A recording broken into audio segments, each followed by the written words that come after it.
Hey everyone, welcome to Reddit Readout. Today we are checking out TrueOffMyChest. Story 1. What the hell happened to me? I'm not a real big people person, but I had a split after 10 years. And not in the same area. I've got a few long-time friends, but they got kids, married, work all the time. And I just can't seem to make new friends. When I was younger, I always seemed to become friends with a person that knew a lot of people but only would be friends with a few. Now I can't seem to make any new friends. The longer it goes on, the more social anxiety I get. It fucking sucks. Story 2.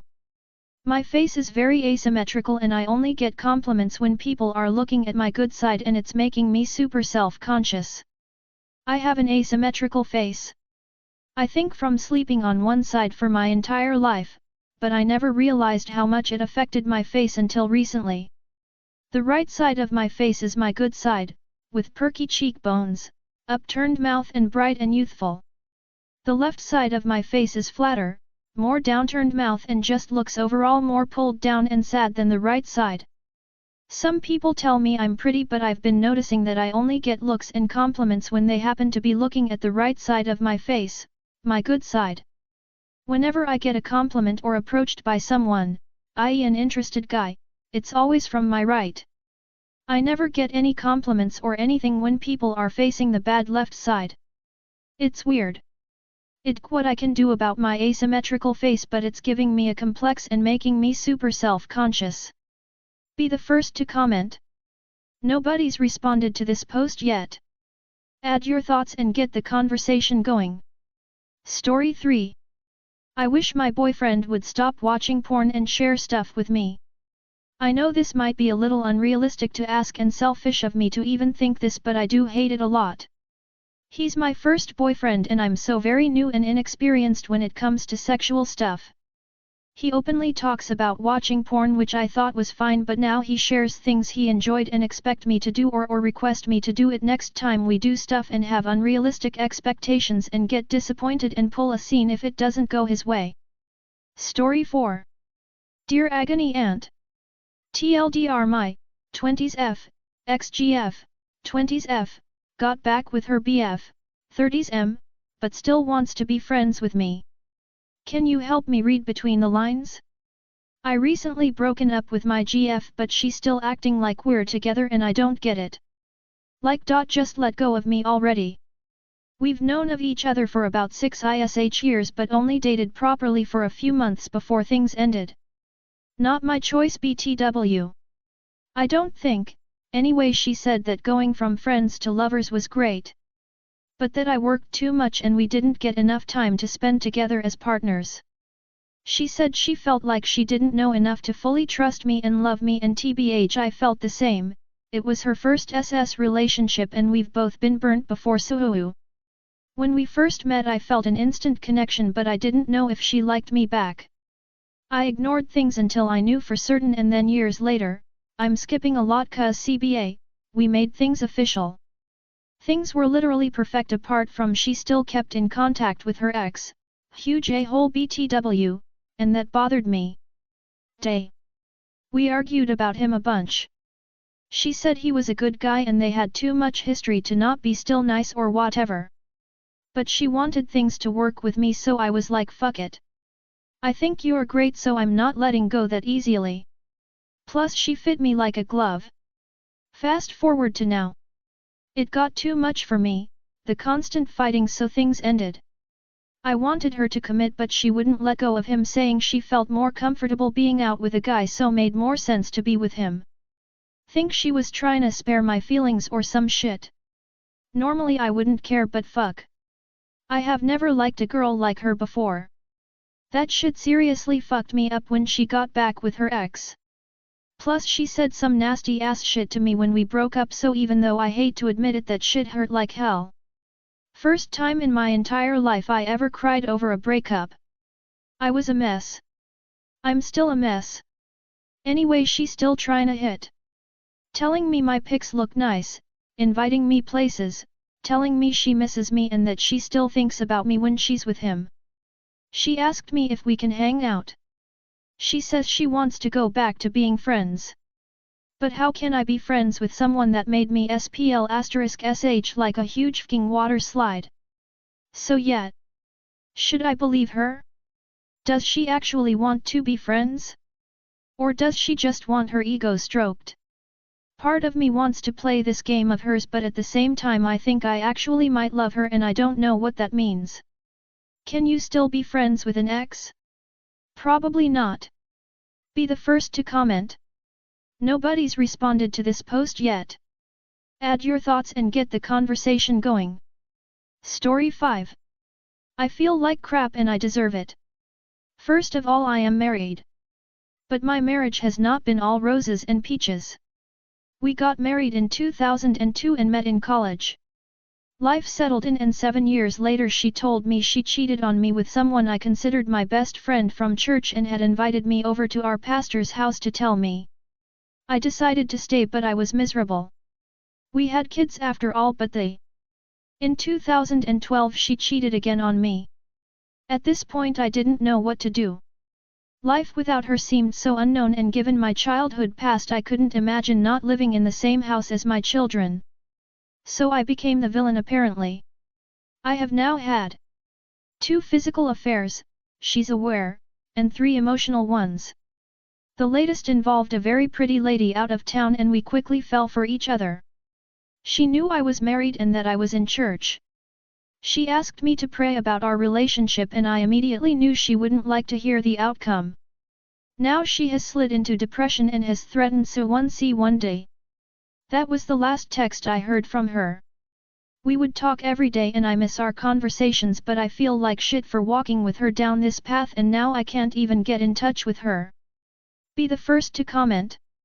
Nobody's responded to this post yet. Add your thoughts and get the conversation going. Story 6. Everyone seems to be using me as a human punching bag but I'll keep fighting. I need to get this off my chest but my life feels like a mess. I am a 27Y/O female. Last year I was S/A by an acquaintance that nobody believed that he could do this to me.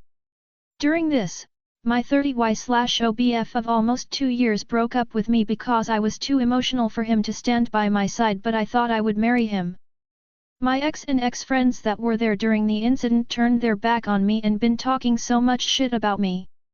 While all this transpired, the legal system kept letting me down, telling me that I was doing the most and kept giving me plea deals to silence me. I continued to fight, making my voice louder and well known, alone until I finally won in court a little over a month ago. A year of fighting against the world alone had brought me to tears. I've been through so much pain and kept a fake smile on my face through it all. Now, I still feel on edge constantly, practically a loner but in therapy, getting the help I need. While people around me are still making fun of me, saying that I'll report them if they even look at me, so watch out. My ex-BF and ex-friends have been spreading rude rumors about me and physically turning their backs to me if they see me in public. I'm not sure why this happened to me, but I'm proud of myself for never backing down and standing up for myself. Even if I had to stand alone. I'll get through this, I don't know how but I have to keep trying. Story 7. My manager demanded I go home to change outfit is shocked when I come back with 2-week notice. My M31 job had just started 6 months before the pandemic. Once COVID hit we were all working from home which for me was a new, sometime challenging, but exciting experience. I used to get up at 5 a.m. and travel an hour and a half in order to get into work on time. I wouldn't get home till 7 p.m. so working from home made a major difference to how much time I had to spend with my family. This went on for 2 years until my job demanded we all come back into the office, which sucked. During this time my old manager was very lenient and allowed us to keep working from home a couple days a week. This all changed when she was demoted and new manager wouldn't allow anyone to work from home, unless of course we caught COVID. Which I sadly did. 2 years of never catching it and it was all ruined in just 6 weeks when they called us back. Now on to the story. My new manager was a bossy angry Harris of a woman and demanded things that just didn't feel right. She sent multiple people home because of some of the things they wore, This was a call center job and the dress code was essentially no football tops or revealing clothing, which was fine. The manager took this a step further and sent anyone wearing what she didn't like home. This included a pregnant colleague who had to wear leggings for comfort and my old manager for also wearing legging due to cramps. Then came my turn, as she didn't like the way I dressed even though I dressed the same way for 3 months. She'd mandated I go home, change then come back. I explained that unlike most of the people working there, I stay a good while away and it would take 3 hours to get there and back. She didn't care. I offered, couldn't I just stay till the end of the day then change for next day? Rejected. Couldn't just go home and work from home this one day? Rejected. Oh, and I should mention that she said I would have to work those hours back as well. I was forced to leave work and spent the 3 hours on the bus being fuming. Luckily I had stuff to do on the bus and began rage applying out of sheer spite. Surprisingly, I got a ping for a job when I can work from home permanently and was able to set up an interview. On my way back from the office, I stopped by a local shop and bought an envelope and paper and wrote a quick 2 weeks notice. When I got back into the office, I calmly walked up to manager's desk, advised her that what she just made me do was very upsetting and handed my 2 weeks notice. Look was priceless but only lasted a second before she pulled me into a meeting with 2 other managers. It was here they are suddenly all apologetic and trying to get me to stay. Even offered to let me work from home again. I politely declined as this was too little too late. Reason why they wanted DME to stay so badly is if enough colleagues quit before a certain date, the managers lose their bonus. Needless to say, I turned down their offers and they got rid of me after just 1 week because I didn't comply with every little thing. I'm now at my new job for 6 months now. Love working from home. And they gave me my own laptop in order to work from home. Thanks for listening. Story 8. I, M19, hate that my mom, 46F, has Tinder. She is 46 and downloaded it after getting divorced from my father. I am not a prude and I know my mom is an adult and can do what she wants, but I still am pissed off. I live with her and every other night she brings a new guy home to have sex with. And if that wasn't weird enough, she has developed a fetish for black guys during that time. I don't mind what type of men she likes, but no son wants to hear his mom talk about black dick every day. I feel like she is in some sort of midlife crisis since her divorce and I feel for her, but I am also super mad and feel very uncomfortable at home.